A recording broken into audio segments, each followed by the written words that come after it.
Amém? Todos abriram? Efésios 5,18.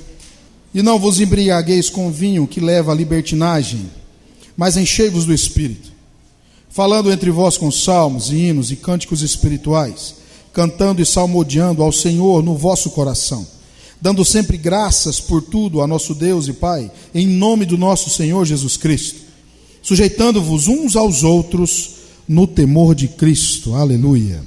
Glória a Deus. Hoje, irmãos, a última ministração sobre o estudo de Efésios que estamos passando. Essa é a 15ª e última ministração. Ficamos 15 finais de semana falando acerca desse livro que é poderoso.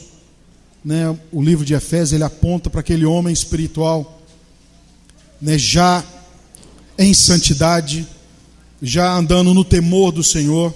Aponta para aquele crente que se preocupa em ter uma vida que agrada ao Senhor, que ele está focado em servir a Deus, que ele se preocupa com santidade, que ele se preocupa com comunhão, ele se preocupa com a igreja, ele se preocupa com o reino de Deus, ele está preocupado com o seu crescimento espiritual. O livro de Efésios aponta para isso, para o homem já regenerado, restaurado, não completamente perfeito, não, nenhum de nós vai chegar à perfeição absoluta como Jesus. O que nós precisamos entender é que nós estamos num caminho que vai exigir de nós santidade, que vai exigir de nós perfeição, vai exigir de nós foco, renúncia, vai exigir de nós escolhas, vai exigir de nós esforço, irá nos desafiar. Esse caminho, na verdade, ele é desafiador desde o primeiro dia que você coloca o pé nele, que é o andar com Cristo. É muito desafiador a vida cristã. Então, o livro de Efésios, nós falamos sobre vários pontos aqui. Quando chegamos no capítulo 5, Paulo ele começa a falar de algo muito sério e muito importante. Ele fala sobre o Espírito Santo de Deus, sobre como ser cheio do Espírito Santo de Deus. E o tema de hoje é exatamente isso, cheios do Espírito Santo de Deus. É um tema que eu gosto muito, e que eu me debruço muito, que eu gasto um bom tempo estudando, lendo, meditando. Por quê? Por causa do que Jesus disse acerca do Espírito Santo. Jesus fala, de mim vocês podem falar o que quiser, comigo vocês podem fazer o que quiser, agora com o Espírito Santo, cuidado com o Espírito Santo. Esse cara, muito cuidado com ele. Porque qualquer pecado cometido contra a minha pessoa, isso Jesus falando, é perdoado. Agora, se você apenas simplesmente blasfemar contra o Espírito Santo de Deus, não tem perdão mais. Então, por conta dessas palavras de Jesus, eu me aplico a entender acerca do Espírito Santo. Aquele que é sábio precisa entender essas coisas. Paulo, até aqui no capítulo 5, ele fala sobre não toque, não prove, não se envolva com pecado, com prostituição, não ande com gentios, não minta, não entristeça o Espírito Santo, não deis lugar ao diabo, e um monte de não. Então, dá a impressão de que cristianismo, a vida cristã, é aquela situação de não posso fazer isso, não posso fazer aquilo, não posso e não posso e não posso. Só que na realidade não é isso vida cristã. Somente isso vida cristã. Porque Paulo ele fala, até aqui no capítulo 5, ele fala acerca dessas coisas. E do capítulo 5 até o final, até o 6, ele está falando de como colocar em prática essas coisas. O não. O que eu faço para viver o não. O que eu faço para fugir dessa situação, de todo esse contexto que entristece essa pessoa muito importante da triunidade de Deus, que é o Espírito Santo de Deus. Ele hoje é responsável pela preparação da noiva, o Espírito Santo de Deus. Jesus coloca essa responsabilidade, na verdade, ele abraça essa responsabilidade, de preparar a noiva para Cristo. E ele precisa entregar essa noiva no tempo determinado, sem ruga, sem mácula, perfeita, linda, maravilhosa, que sou eu e você. Então é um trabalho de parceria entre nós e o Espírito Santo de Deus, Quem quer trabalhar em parceria com o Espírito Santo de Deus? Aquele que ama Jesus, aquele que espera pelo seu noivo, aquele que ora, Senhor, que venha o teu reino, que venha o teu reino, que venha o teu reino. Esse que está orando para que o reino de Deus venha, para que Jesus volte, esse é apaixonado. E esse está sob uma influência muito forte do Espírito Santo. Está sendo tratado por ele, transformado pelo Espírito Santo de Deus. Então é um trabalho em parceria. Então não tem como ignorar o Espírito Santo no seu dia a dia, no meu dia a dia. Não tem como ignorar. Tudo que Paulo fala aqui no livro de Efésios, ele fala de dons, ele fala de ministério. No capítulo 4 ele fala sobre os apóstolos, evangelistas, sobre os pastores, os doutores, os 5 ministérios da igreja. Ele fala sobre a estruturação da igreja. Ele fala sobre trabalho. Até mesmo o não que ele está falando aqui para nós, chamando a atenção para o não fazer tantas coisas. Eu só consigo fazer ou sim ou não para Deus se eu estiver trabalhando com o Espírito Santo de Deus. Se eu estiver dando espaço para Ele na minha vida. Amém, irmãos? Então, o não para Deus e o sim para Deus, eu vou precisar do Espírito Santo de Deus. O conhecimento ele é muito importante. É importantíssimo o conhecimento. Mas só o conhecimento, sem a revelação, sem a prática, você é só apenas um crente cabeção, aquela cabeçona gigante. E o corpo pequenininho. Sabe tudo, sabe demais, conhece Bíblia, muitos anos de vida cristã, aquela cabeçona, mas o corpo ficou pequeno, não prosperou, não cresceu. O conhecimento não ajudou no desenvolvimento do corpo. Porque faltou depender desse Espírito Santo de Deus. Esse Espírito Santo é o remédio que nós precisamos. Imagine agora uma pessoa com um monte de doença. E ele trata do pulmão, cura o pulmão, mas o coração fica ruim. Trata do coração, os rins ficam ruins. Trata dos rins, dá problema de câncer no pâncreas. Isso é um homem lá fora no mundo. Buscando a Deus, buscando na religião, buscando, fazendo e tudo. Quando ele descobre sobre Deus, sobre Jesus, sobre o Espírito Santo, o que Deus dá para ele? Um remédio que cura tudo isso de uma vez. Dá uma injeção espiritual que cura, que remove todas essa enfermidade, toda dor, todo sofrimento, toda angústia. Remove, tira tudo isso. Agora você foi renovado, transformado. Você está pronto para se relacionar com Deus, juntamente com o Espírito Santo. Aquele que nasce de novo, o Espírito, ele está pronto para se relacionar com Deus. A carne precisa ser disciplinada, a alma transformada. Agora o meu espírito, ele está pronto para se relacionar com Deus. E eu preciso da ajuda do Espírito, que é me dado no momento da conversão. Eu recebo esse Espírito na conversão, ele vem habitar em mim, passo a ser um templo do Espírito Santo, desse Espírito. Eu sou a casa dele agora, ele está em mim, falando comigo todos os dias. Daí a importância de entender sobre intuição, consciência e comunhão, as faculdades do Espírito Santo de Deus. Ele fala na minha intuição, na minha consciência, através da minha comunhão que eu tenho com Ele.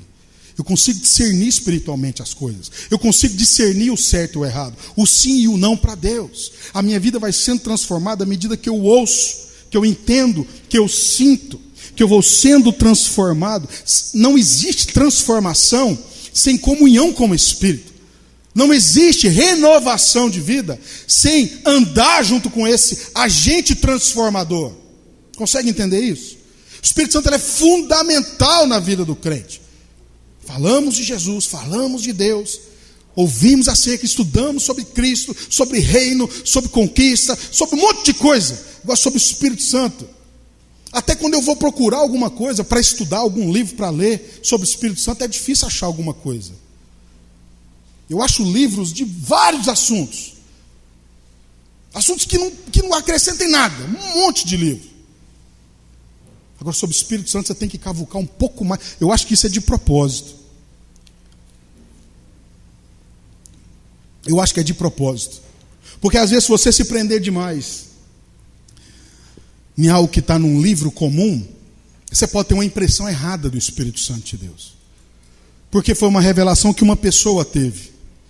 E o Espírito Santo ele trabalha de forma personalizada. A revelação que ele traz para mim, né, a confirmação no meu espírito, as impressões espirituais que eu tenho acerca de um assunto não é a mesma na vida do Charles, não é a mesma na vida do Beto, e assim consequentemente. Então existe um trabalho também personalizado.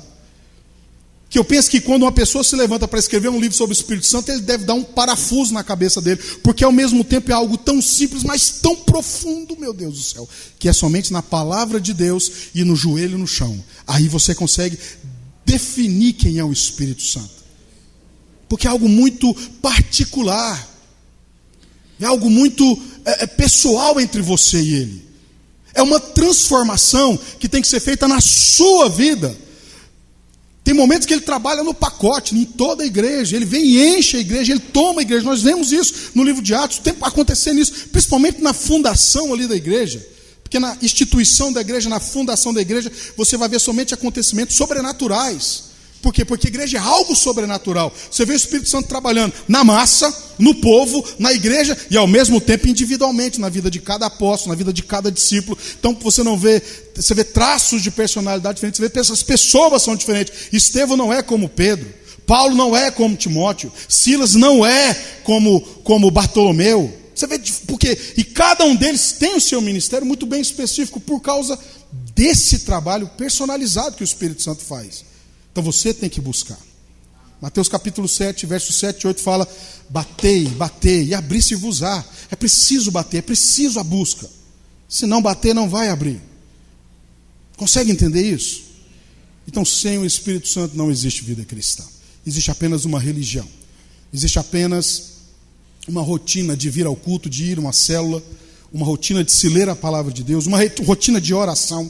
Existe apenas uma rotina. Se não há o toque do Espírito, se não há comunhão com o Espírito, se você não percebe Ele falando na sua intuição, fica muito difícil viver a vida cristã. Por isso as pessoas desistem, por isso elas ficam pelo meio do caminho. Pelo fato de não achar pessoas habilitadas, tão habilitadas para ensinar, quanto a falta de disposição de buscar. Isso é um problema muito sério na igreja.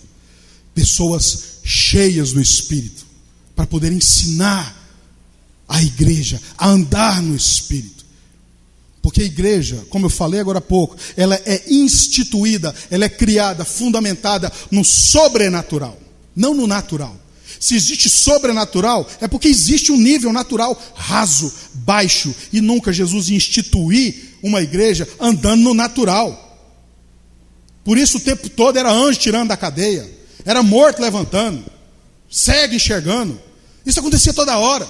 Toda hora.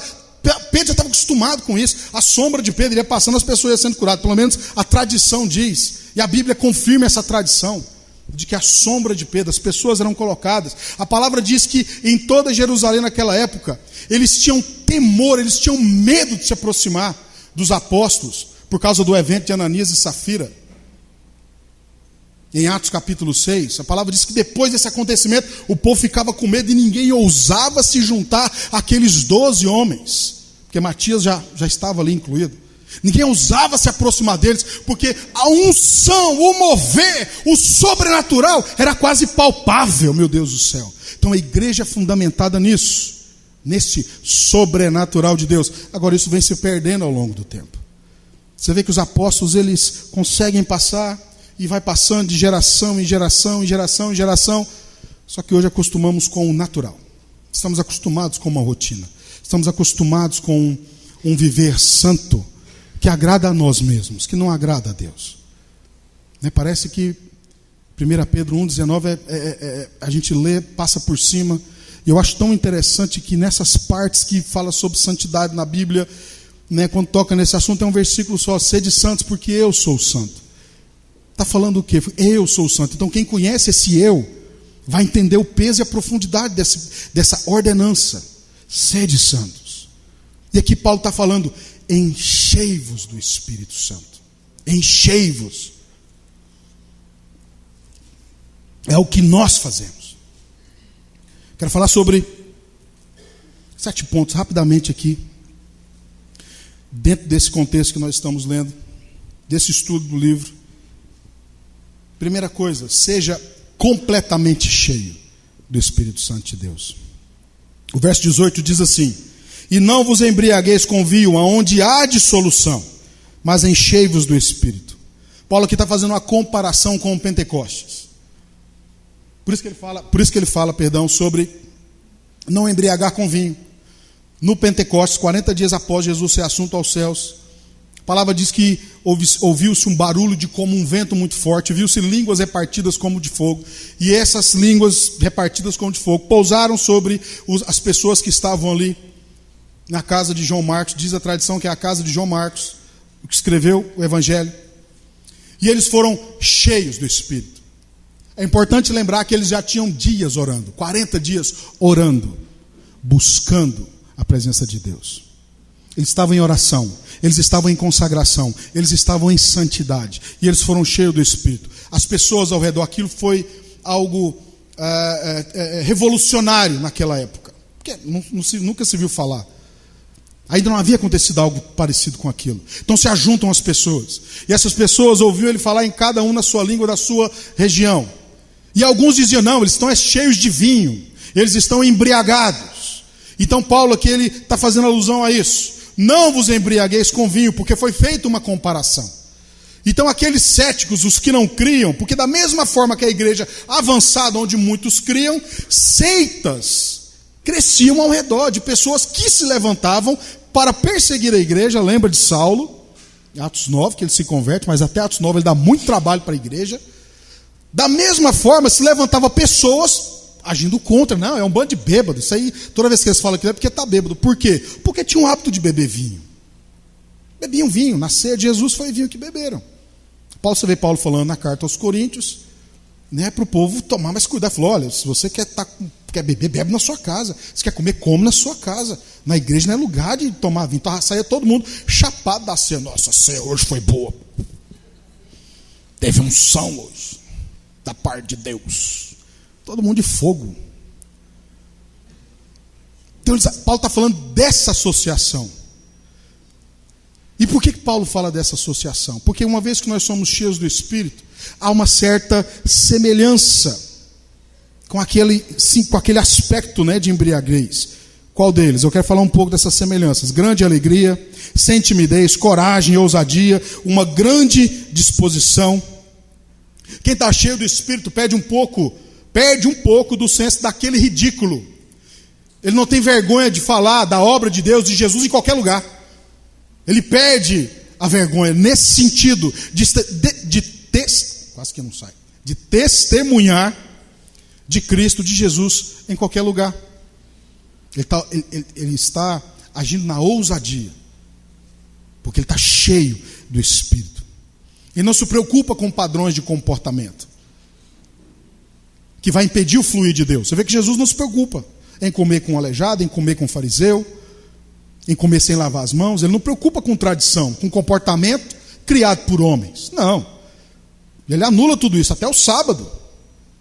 Não que ele desrespeitou o dia, ele traz um novo significado. Falou, você não pode deixar nada impedir o fluir de Deus através da sua vida. É isso que ele está querendo dizer. Então essa alegria, essa disposição, esse estou pronto, é para qualquer hora, para aqueles que estão cheios do Espírito. Então tem essa semelhança. Porque aquele que está de fogo, está bêbado, você vê que ele está disposto, ele vai em qualquer lugar. Você chama, vamos de a pé, lá para São Paulo, embora, não chega nem ali, mas vai, ele tem a disposição de ir. Ele vai querer ir, por quê? Porque ele não está nas suas faculdades normais.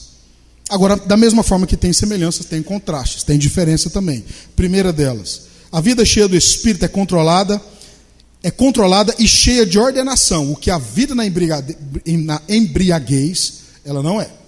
É uma vida descontrolada. Segunda coisa, a vida no Espírito, ela é uma vida produtiva. Aquele que anda na embriaguez, ele é irresponsável e desperdiçador. Você pode prestar atenção nisso. Irresponsável e desperdiçador. Por quê? Porque ele não consegue ter comunhão com ninguém, aquele que bebe, se não tiver cerveja.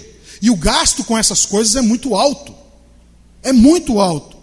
Você vê que quem está acostumado com bebida, ele não faz conta. Não faz conta. Principalmente depois que ele começa, entra na festa. Aí vai embora o dinheiro. Na bebida, no churrasco e no que aparecer. Não é assim que acontece? Então ele não tem controle, não é uma vida desregrada e é um desperdiçador. Outro contraste, vida de alegria. Não aquela alegria momentânea que a bebida traz. A vida no Espírito é uma alegria constante. Porque a alegria do mundo, ela passa, ela dura pouquíssimos momentos. Enquanto ele tem um dinheiro para manter, ou então quando alguém está pagando para ele, ou quando acaba. Acabou a alegria. Porque você para de beber, o que vem depois? Ressaca, dor de cabeça, aquela vontade, para que eu bebi? Nunca mais bebo na minha vida. Eu quero morrer. É uma alegria passageira. Quarta coisa, a vida no Espírito afeta a vida de um homem profundamente. Profundamente. Se você quer andar no Espírito, viver no Espírito, a partir de hoje, isso vai mudar a sua vida profundamente. A vida na embriaguez, na dissolução, a vida rasa na mediocridade, não vai mudar profundamente. Ela muda superficialmente. Superficial fala de momentos, ocasiões. Muda só um pouco. O necessário para me satisfazer agora, hoje. Eu mudo só hoje. Não, eu quero alegria hoje. Amanhã é outro dia, gasto. Eu já vi um monte de histórias. Na verdade, conheci até pessoas que trabalhavam a semana inteira, pegaram o dinheiro do trabalho da semana, no sábado, já não ia para casa, ia direto para o boteco, para um bar, alguma coisa assim. Lá acabava com o dinheiro todinho da semana, porque queria esquecer a semana, as dificuldades, a aflição, queria esquecer até da família, que é só problema. Aí chega sem nada em casa. Superficial demais. Muito superficial. Não entendeu o significado de família, o significado dele mesmo, da própria vida. Quem não consegue se valorizar, vai valorizar quem mais? Ninguém, irmãos. Então a vida no Espírito, ela nos muda profundamente, o que a vida na embriaguez, só superficialmente. Vida de comunhão. Quem anda no Espírito adora comunhão. Ama um kit crente. Ama um kit crente é bom. Não tem dificuldade, irmão. Posso chamar, eu, Rafael, já fomos assar carne 3 horas da manhã aquele dia, não foi, Rafael? Ou disposição para comer uma picanha. 3 da manhã. Da onde que a gente saiu, eu nem lembro de onde que a gente estava fazendo o quê. Era 3 horas, vamos assar carne, bora, estava pronto já, acabou o sono. Comunhão, isso é bom. Agora, eu não faço isso com as pessoas lá de fora. Na verdade, eu nem tenho amigos lá fora. Deveria ter, para influenciar eles, para ganhar para Jesus. Agora, se um ímpio, uma pessoa que não tem nada a ver com a minha vida cristã, espiritual, eu vou ter disposição para isso? Claro que não. Claro que não. Então, na comunhão da parte de Deus, quando há comunhão na igreja, também há a edificação. Consegue entender isso? Agora, na vida da embriaguez, na vida daquele que está se envolvendo com essas coisas, só há destruição. Primeiro da família, e depois dos familiares, depois dos amigos. E assim vai. Então, seja cheio do Espírito e não de embriaguez. Há semelhanças com respeito a essa alegria, a essa disposição. Agora também tem essas diferenças. Andar no Espírito é uma coisa, andar na dissolução é outra coisa. Há perdas. Andar no Espírito, eu vou ganhar. Amém? Segunda coisa, batismo no Espírito Santo é diferente de ser cheio do Espírito Santo. O que é o batismo? É o selo. Você é selado, você é marcado. No mundo espiritual você está marcado. Aquele ali, todo mundo olha para você no mundo espiritual e fala, aquele ali é de Deus. Porque o Espírito Santo te marcou, te selou. Acontece somente uma vez o batismo no Espírito Santo. Não é várias vezes que você é batizado no Espírito Santo. E o seu objetivo, qual que é o objetivo do batismo? É nos dar poder para testemunhar de Jesus. É isso. Poder. E recebereis poder ao descer sobre vós o Espírito Santo de Deus. Poder para fazer o quê? Testemunhar. Você já viu a pregação de Pedro? Lá no livro de Atos. Nesse Pentecostes, quando eles são cheios do Espírito, o povo está lá, está todo mundo chapado, está todo mundo bebendo. Pedro parou e bebe não, filho. Lembra do livro de Joel, capítulo 2? Isso que aconteceu é da parte do Senhor, que está escrito que toda a carne, o Espírito de Deus ia ser derramado sobre toda a carne. Isso que você está vendo aqui, já foi profetizado pelos profetas, e testifica de Jesus. Quando ele acaba de falar, 3.000 pessoas. O que vamos fazer então agora? Receber o Senhor Jesus como seu Senhor e ser batizado nas águas e sejam cheios do Espírito Santo de Deus, completo. Aceite o Senhor Jesus, batismo nas águas e batismo no Espírito Santo de Deus. 3.000 pessoas. 40 dias atrás, Pedro estava negando Jesus. Era apenas um pescador que virou apóstolo, não estava nem entendendo o que estava acontecendo. Na verdade, ele só passou a entender o que estava acontecendo quando o Espírito Santo vem nele. Quando o Espírito Santo vem sobre a vida de Pedro, de uma forma plena, tem medidas de enchimento do Espírito, de uma forma plena, ele já consegue testemunhar de uma forma sobrenatural.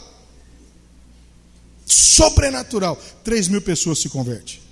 Na outra ocasião, quando ele ia entrando na Porta Formosa para orar, às 3 horas da tarde, tinha uma pessoa que estava ali sentada pedindo esmola. Falou: me dá uma esmola aí. Pedro falou: não tenho ouro nem prata, mas o que eu tenho eu te dou. Levanta e anda. O povo vai até ele, quer fazer dele um Deus, quer sacrificar. Ele falou: para com isso daí. Isso que vocês estão vendo aí não é nada que foi feito por mim, mas é o que está em mim. É no nome de Jesus, a quem vocês mataram, que esse aqui agora está em perfeita saúde. E prega mais 5.000 pessoas. Então 2 pregações do cara, 8.000 pessoas se convertem. E recebereis poder para testemunhar. Para isso serve o enchimento do Espírito. Para testemunhar de Jesus. Você consegue testemunhar de Jesus no seu dia a dia? Você consegue? A sua vida expressa isso, mostra isso. Precisamos meditar muito acerca disso. Ser cheio do Espírito é algo que acontece com o nosso estilo de vida. Deve ser uma característica nossa, na verdade. Algo contínuo. Cheio do Espírito. A vida normal, cristã, diária, ela permite isso. Quando você ora, quando você canta, quando você louva a Deus, quando você consegue viver o não para as coisas do mundo e viver o sim para Jesus, quando você lê a Bíblia e entende o que está escrito ali, coloca em prática o que está escrito ali, você vai sendo cheio. O que é o ser cheio? Preciso adiantar bastante aqui agora. O que é ser cheio do Espírito? Quando nós nos convertemos, nós estamos cheios de quê? Conceitos errados. Religião, a religião do homem. Estamos cheios de um monte de porcaria. À medida que nós conhecemos Jesus, nós vamos deixando uma prática errada e adotando, abraçando uma conduta correta, de acordo com a Bíblia, não é assim? Então, à medida que eu deixo algo que é pecado, que Deus não aprova, eu esvazio uma parte, um pedaço da minha vida, se eu posso dizer assim. E quando eu obedeço agora as Escrituras, eu busco o enchimento do Espírito, aquela parte, ela passa a ser cheia. Então aquela prática que eu tinha, eu não consigo fazê-la mais. Porque aonde superabundava, onde abundava o pecado, agora superabunda a graça de Deus. Então o Espírito vem, preenche aquele cômodo desse templo, dessa casa, e eu já não consigo mais. E você pode ver isso, até aqui no nosso meio tem pessoas que um dia beberam, hoje olha para a bebida e faz até vômito. Por quê? Foi cheio pelo Espírito Santo naquela parte. Aquela área da sua vida foi tomada pelo Espírito Santo. Ele consegue viver o não agora para aquilo. E vive o sim para o Espírito Santo de Deus. À medida com que eu vou andando nesse processo de transformação, eu vou me enchendo do Espírito. Esse enchimento vai me dando poder para testemunhar. E a minha vida espiritual, ministerial, ela vai sendo edificada. Paulo fala dessa edificação que vai acontecendo no nosso homem espiritual. E quando você pensa que não, você já está envolvido no ministério, envolvido na obra de Deus, que não tem como olhar mais para trás. Por que você pega no orado e não olha para trás? Você não dá conta mais daquelas práticas antigas que você tinha. Porque você vai sendo cheio do Espírito. Agora, aquele que se converte e continua vivendo o que deveria ser não, para ele é sim, ele não vai ser cheio do Espírito, mas é nunca. Porque para ser cheio eu preciso me esvaziar. Isso é ser cheio do Espírito. Então eu vou vencendo as minhas lutas diárias. E nessa situação da forma personalizada do Espírito Santo trabalhar, o que às vezes é muito grande, um desafio muito grande para um, para outro ele já venceu. Ou às vezes é até pequeno aquela situação para se vencer. Por isso a importância da comunhão. Por isso andar com pessoas mais maduras na fé. Por isso você tem que escolher as pessoas com quem você deve andar.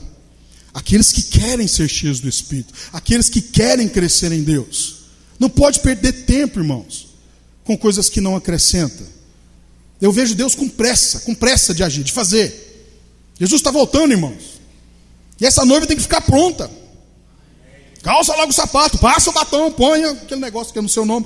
E a noiva tem que ficar pronta. Eu vejo pressa da parte de Deus nesse sentido. Eu acho que é o contrário. Jesus vem buscar a noiva, não é a noiva que vai. Ela tem que estar pronta. Quando ele vir, ela tem que estar pronta. Amém ou não? Amém. Então, e ser cheio do Espírito é uma ordem. Enchei-vos do Espírito. Porque senão não consegue viver a vida cristã normal. Você vê que Paulo, quando ele ora pelas igrejas, ele ora para que tenham revelação. Você não vai ver Paulo preocupado com a igreja cheia. Você não vai ver Paulo preocupado com situação financeira. O que ele diz lá em Coríntios, que nós lemos agora há pouco? Já estou mandando um recado para vocês. Junta logo esse dinheiro aí, para quando eu chegar a coisa já está agilizada, que eu só vou pegar esses donativos e levo para Macedônia logo, para a gente cuidar daqueles irmãos lá. Agora, por que eles... Paulo fala assim com a igreja, porque a igreja tinha. Então não era preocupação. Você não vê Paulo orando por dinheiro. Você não vê Paulo orando para que a igreja chegue. Oh, meu Deus do céu, os cultos não tem ninguém. Não tem isso, irmãos. Por quê? Andava no sobrenatural. Quem anda no sobrenatural, uma pregação converte multidões. Multidões. É assim que funciona. Agora, se não estiver cheio do Espírito, a coisa não funciona. E é um mandamento por causa da obra que precisa ser realizada. A obra de Deus, ela só anda, ela só gira, essa roda que se chama obra de Deus, ela só gira por homens cheios do Espírito. Só vai funcionar, só vai rodar, a máquina só gira com homens cheios do Espírito. Senão não funciona. Consegue entender isso? Então é uma ordenança. Paulo às vezes não está nem preocupado com as pessoas, ele está preocupado com essa obra. Ele está preocupado com o reino. Ele está preocupado com a igreja como um todo. Então, quando Deus vê alguém disposto a isso, a dar sua vida, a morrer por essa causa, ele é cheio. Completamente. À medida que você dá espaço. Por que Jesus foi cheio completamente? Quando ele é batizado nas águas, um parênteses aqui, para você entender essa questão de ser cheio. Quando ele é batizado nas águas, ele levanta ali, apontando morte e ressurreição. Você vê que depois da morte e ressurreição, do batismo nas águas, Jesus não vive a sua vida mais pregressa. Isso é algo que eu e você precisamos entender. A minha vida depois do batismo, ela precisa mudar, porque de Jesus mudou. E ele automaticamente é cheio do Espírito. Por quê? Porque não tinha pecado. Quanto mais pecado, menos porção do Espírito. Quanto menos pecado, plenitude do Espírito. Ele já sai dali 40 dias no deserto para estar com Deus, para vencer como homem. Ele precisava vencer, ele precisava ser tentado, ele precisava passar por aquela situação de tentação para vencer como homem. Mas essa é outra pregação. Mas ele é cheio na plenitude para poder fazer a obra de Deus extraordinariamente. Ele faz isso como homem para mostrar para mim e para você que é possível fazer também. Agora, que medida que nós estamos cheios do Espírito? Essa medida está muito ligada ao quanto de espaço tem dentro de mim e de você para que haja um enchimento. Simples assim.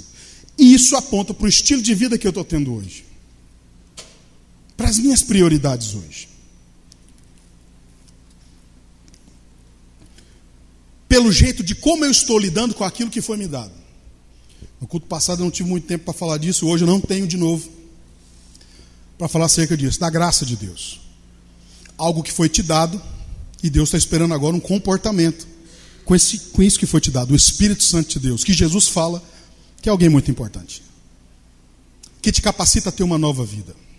Jesus mostra isso para nós na prática.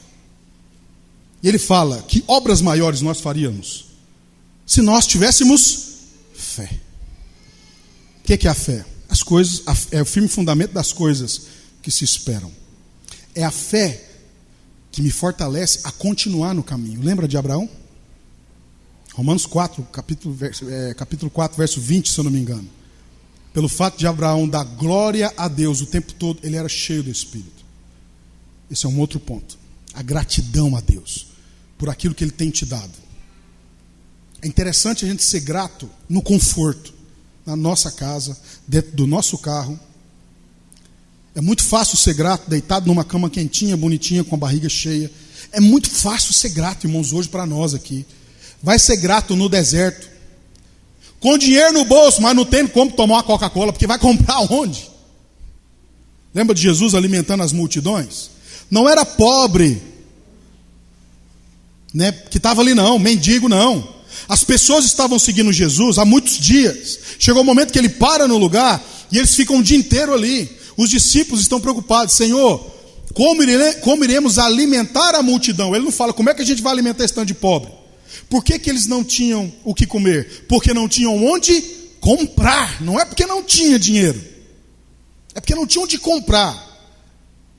Então Jesus faz o milagre. Como, irmãos?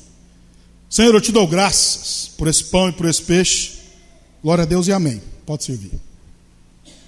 No homem cheio do Espírito, não precisa falar muito, não precisa de extraordinário para os homens. Nas suas palavras, nas suas atitudes. Qualquer gesto, qualquer atitude, com a postura correta, com o coração correto. Senhor, obrigado por esse pão e por esse peixe. Um obrigado de um homem cheio do Espírito não alimenta só ele, mas uma multidão no deserto. Isso é poderoso. Em outra situação, Jesus, Senhor, eu te dou graças porque o Senhor me ouve. Lázaro, sai daí, meu filho. Ele não orou, ele não foi lá, não deitou sobre o corpo como Eliseu. Não deitou sobre o corpo, não. Obrigado, Senhor, porque o Senhor me ouve. Oh Deus, como isso é bom. O Senhor me ouve.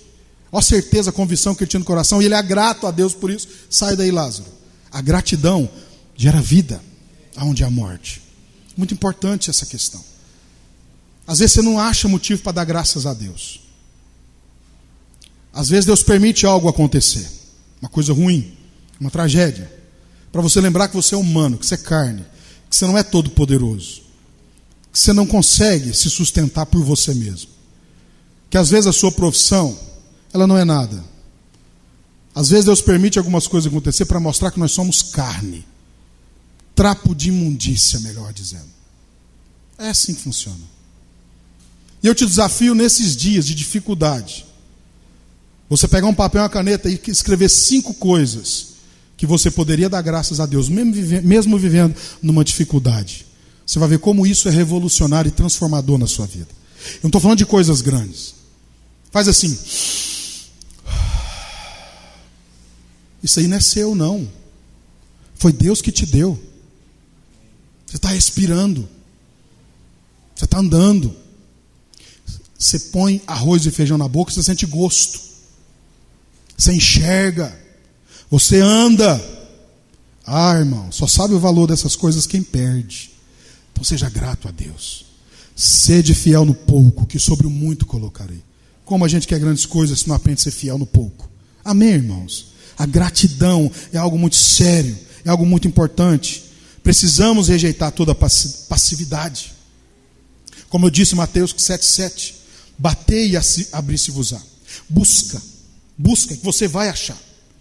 Jesus conta a parábola daquela mulher que perde aquela moedinha, aquela dracma. Ela vai à casa, ela vai atrás, porque é importante para ela. Vida cristã é busca, é uma busca. Certeza de coisas que eu estou esperando. Que não depende da minha força, do que eu sei, do que eu tenho. Depende do que Deus me abençoa. Depende do que eu planto diante de Deus. Eu somente consigo viver para Deus quando eu amo a Deus. É o amor que nos move. Se você não ama, você é passivo. É passivo. Quando eu namorava com a minha esposa, minha Flor que está aqui, todo dia, 11 horas da manhã, eu comprava um cartão de 50. Quem lembra do orelhão? Cartão de 50. Oh, sofrimento. O celular é bom demais, é uma benção esse negócio. WhatsApp, então, tem que saber usar, senão o diabo usa também, aí vira um inferno. Mas eu comprava um cartão de 50 todo dia. Lembra, minha Flor? Eu ia por orelhão lá no culto dos bancários. Oi. E ficava lá até acabar, irmãos. Como é que foi seu dia? E era bom. Não sei se minha sogra lembra dela pendurada no telefone 11 horas da manhã. 11 horas da noite. Todo dia eu fazia isso. Por quê? Porque eu estava doido, apaixonado, amando. A data do casamento não chegava. Dava 22 de julho, mas dava 23, mas não dava 22. Porque eu estava apaixonado. Aquilo me movia. Depois do casamento, na minha opinião, isso tem que triplicar. Precisa triplicar. Esse amor esse cuidado, esse zelo no casamento. Porque o casamento é algo maior, é algo mais profundo, é algo mais completo. O namoro é uma certeza que eu tenho de coisas que eu espero que eu vou viver. Então quando nós entramos no casamento, isso tem que potencializar. Porque agora eu amo, agora eu pego. E fica bom. É a plenitude. É a conquista dessas coisas que eu espero. Consegue entender isso? Então hoje nós vivemos esse namoro. Olha para mim, eu estou terminando já. Nós estamos vivendo essa questão do namoro hoje, do cortejo com Jesus. Porque nós somos a noiva, nós estamos no processo de adornamento, de arrumação. Nós estamos sendo adornados. Vou ficar uma noiva linda, irmãos. Vestidão grandão, aquela coisa. O noivo vai vir. E quando ele vir, a vida com ele vai potencializar o que eu vivo hoje. Reino, dispensação do reino. Milênio, reinar com Cristo. Falei um pouco disso domingo passado. Se é bom hoje servir a Deus nessa forma, você fechando os olhos, encontrando Jesus aqui dentro, imagina você abrindo os olhos, vendo Ele, podendo abraçar. Irmãos, esse negócio deve ser fantástico. Fantástico, porque nós vamos viver algo que estamos esperando hoje. Então esse amor vai me encher do Espírito e potencializar esse sentimento com respeito às coisas de Deus. E isso é transformador. E a última coisa, último ponto, para ser cheios do Espírito, sujeitando-nos uns aos outros em amor. O que é sujeitar uns aos outros? Me sujeitar a você, eu me sujeitando a você, você se sujeitando a mim. É eu mortificando o meu ego e você da mesma forma. Matando o ego. O que é o ego? O ego é você, é o seu eu, é a sua alma. E o quanto dela que está vivo ainda, que impede a ação do Espírito. Isso é o ego. E eu quero falar de algumas formas aqui onde o ego se manifesta. Primeira coisa, egoísmo. É a manifestação mais evidente do individualismo, egoísmo. Só que é para ele, é dele, é meu, ninguém pega, ninguém toca. Pessoa egoísta. Ela tem um ego muito forte, muito inflamado. Segunda coisa, a autoafirmação. O que é autoafirmação? Ela aquela necessidade de se autoafirmar diante do povo toda hora. Ei, eu sou pastor aqui. Me respeita, rapaz. Se eu precisar ficar falando isso toda hora para os irmãos, tem alguma coisa errada. Não estou tendo respeito, não estou tendo reconhecimento, não estou tendo a admiração, não estou conseguindo entrar no coração dos irmãos. Por quê? Tem alguma coisa errada. Eu precisar me autoafirmar, isso mostra que o meu ego está inflamado, tem algum problema. Eu não consigo cativar a admiração das pessoas. Terceira coisa, obstinação. O que é uma pessoa obstinada? Em suas opiniões, ela nunca dá opinião para contribuir com nada. Sempre que ela dá opinião num grupo de pessoas, numa reunião, não importa ali onde ela esteja, o ciclo de influência dela, né, quando ela chega a dar uma opinião, não é para contribuir, é simplesmente para mostrar que ela não é submissa àquela pessoa que está liderando ali. Assim, de forma muito sutil. Isso é obstinado. Quarta coisa, desejo de dominar sobre os outros. Aquela pessoa que tem um desejo de ser chefe, de ser o líder. Não, eu quero ter a minha empresa. Não é errado ter empresa. Agora, por que você quer ter a sua empresa? Para ser patrão, para ser chefe, para mandar, para trabalhar pouco. Quinta coisa, a incapacidade de receber críticas e tolerar pontos de vista diferentes. Essa pessoa tem um problema no ego. Sexta atitude, interesseira. A pessoa que é interesseira.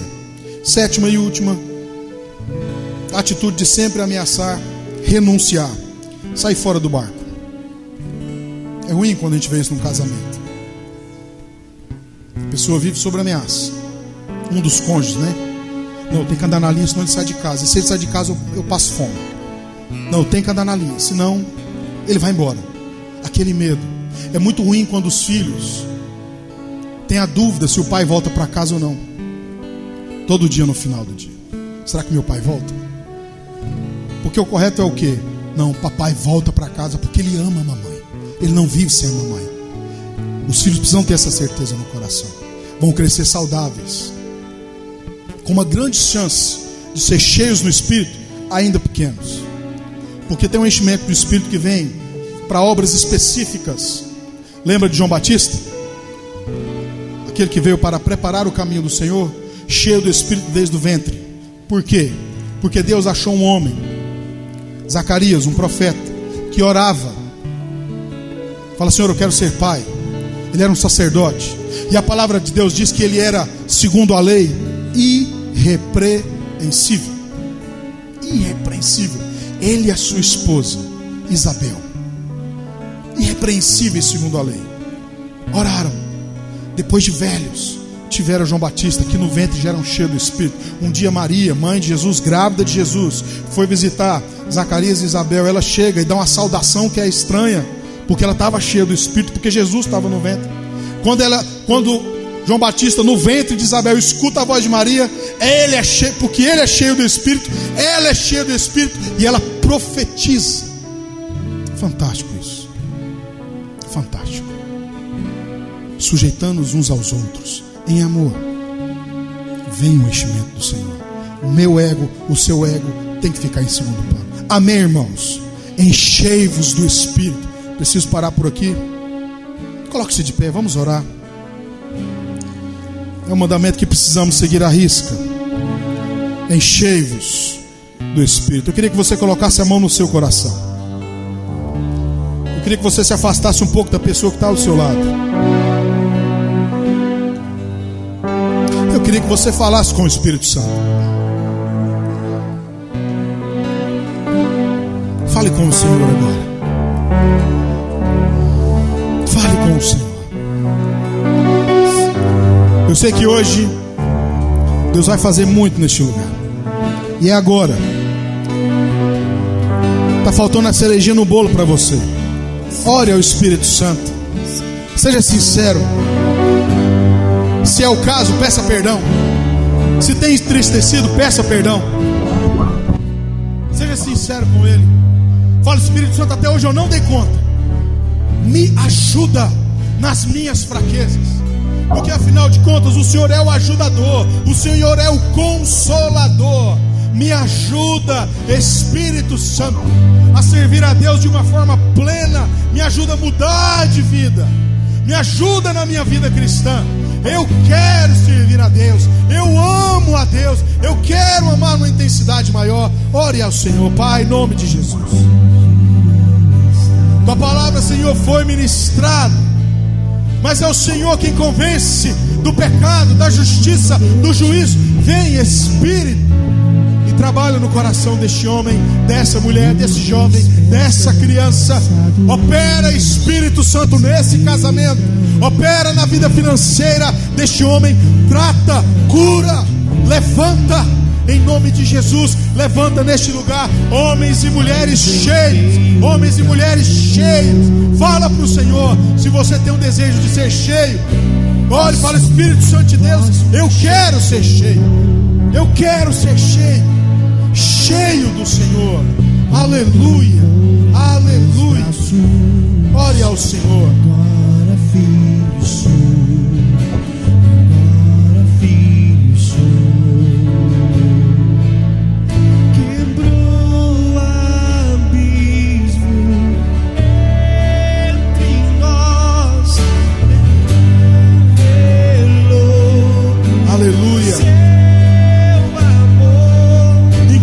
Coração para o Senhor.